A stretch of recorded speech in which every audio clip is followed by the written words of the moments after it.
Hey you guys, welcome back to Lisa & Company. Today we are doing an amazing Craft 3 Ways collaboration.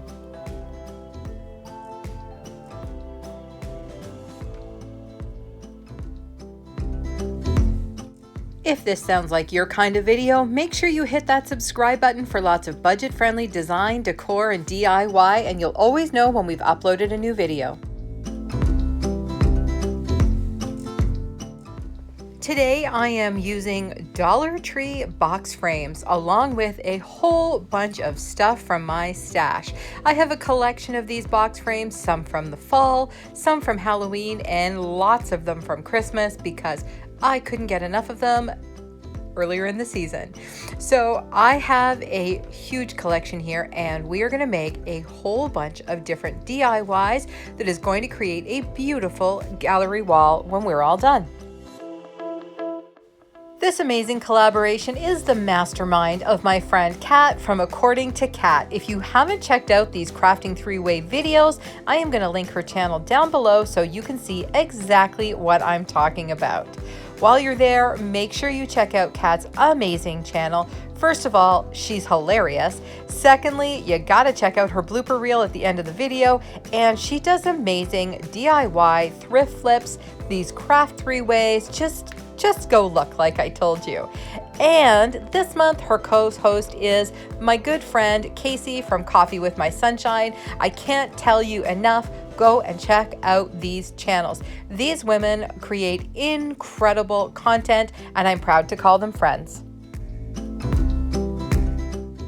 First up, we are doing one of these great little galvanized / burlap box frames. I'm going to take my 100% acetone and wipe off this wording so that I can use it for exactly what I want it to look like. Here's my tip: don't let the acetone sit there too long. Get a good wipe off when you're done, and you're going to have a fresh canvas to start with. Next, I have taped down a stencil that fits absolutely perfectly. I picked this one up at Michael's like almost 2 years ago, I'm going to say, but I have a feeling they still have this one. I'm just going to use some black Fusion mineral paint and put it on really lightly. Now, this we've talked about before. The trick to getting a great stencil and no bleeding is to dip whatever you're using in your paint, get off as much as you can. I call it offloading. I know there's lots of other different words. And then go in and do 3 or 4 very, very light coats.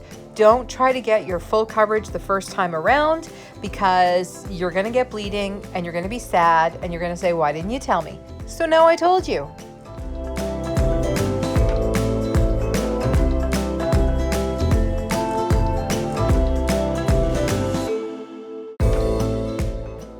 Of course, the most satisfying part of stenciling is pulling that stencil back and revealing a beautiful job well done with no bleeding.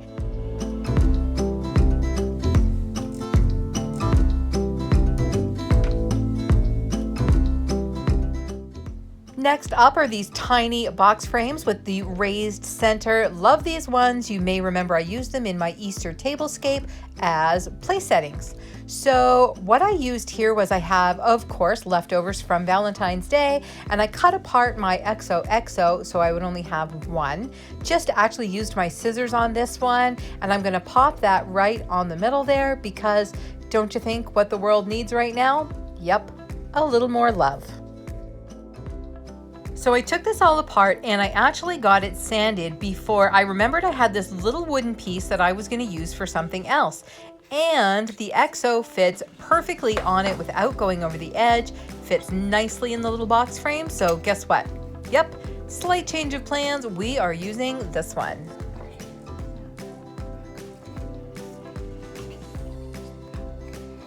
A quick coat of paint in the Rust-Oleum chalked in Country Gray is what we're using today, and I am going to pull out my ever-present hairdryer to get this paint dried fast. My goal is to get all of these DIYs done this afternoon so I can get everything hung and finished. A little bit of hot glue attaches this great little piece into the box and the XO onto it, and we're going to be finished. This one is done.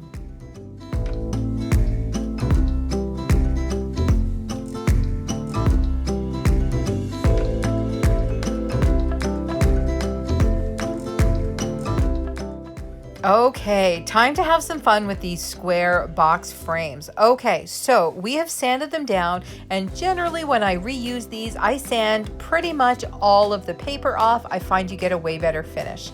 We have taken the little sawtooth hanger off the back of this one, but I'm holding on to it because I'm going to put it on the front, well, the new back, if that makes any sense.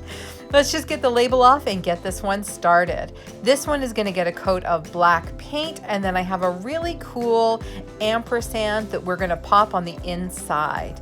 I'm going to use my hairdryer again so I can get this project done super fast because, like I said, I'm going for some instant gratification today, and I want to show you just how quickly you can get through all these projects. Another idea for this one is to use that little succulent or something like it. It makes a great shadow box. I have this piece of wall decor. I got it in an entire pad of different size pieces from Dollarama, and I'm going to use my glue stick to put it in. This is a technique I've been using a lot lately. I find it works so much better than using the Mod Podge or glue to put it down, and then once it's dry, I put the Mod Podge over top. Works really well. You get a lot less bubbles. All right, on to the other one. We're going to paint this one white. And what I like to do with this is make sure to give it a good sanding when it's completely dry. It gets rid of any raised edges. I find it almost burnishes this chalked paint, so it has a beautiful finish to it. And it gives you the added benefit that if you want to, you can do a little distressing. And I'm going to on this one. I figure this is going to have a really nice effect when it's up on the wall. It's going to give it a little more texture. I love these stickers from the dollar store. I have tons of them. I buy way too many, but while we're in quarantine and I'm crafting from my stash, they've come in super handy. So I'm going to use just part of this one in the Be Kind because, again, I got a bit of a theme going here in terms of, you know, be kind to each other, love, and all that great stuff. So when you're putting these down, put them down gently at first in case you need to reposition them or fix your alignment. And then press it down and hit it with an entire coat of Mod Podge. I find it does a couple of things. The adhesive on these is not wonderful, so it holds it down and it makes the whole thing look finished. I am super excited to try this one. I have been thinking about it for a while.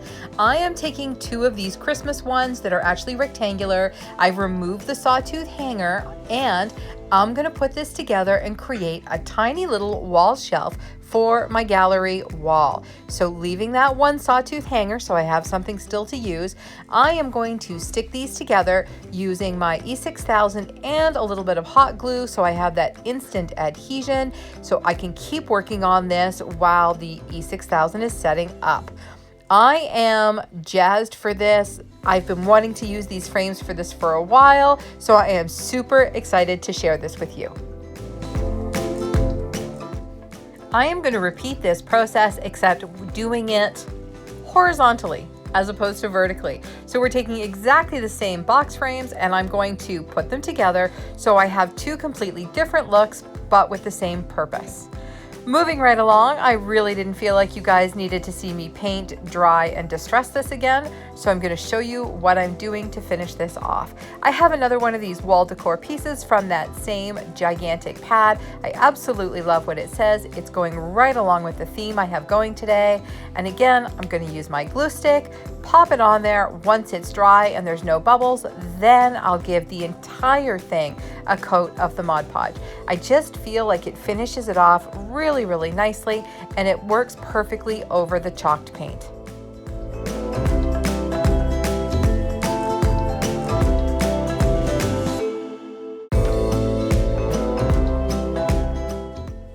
For the horizontal version of this, after it was painted, I'm just going to take a little bit of that country gray paint and dry brush it all over the frames. Now here's a tip. I talk a lot about dry brushing and I do it on a lot of projects.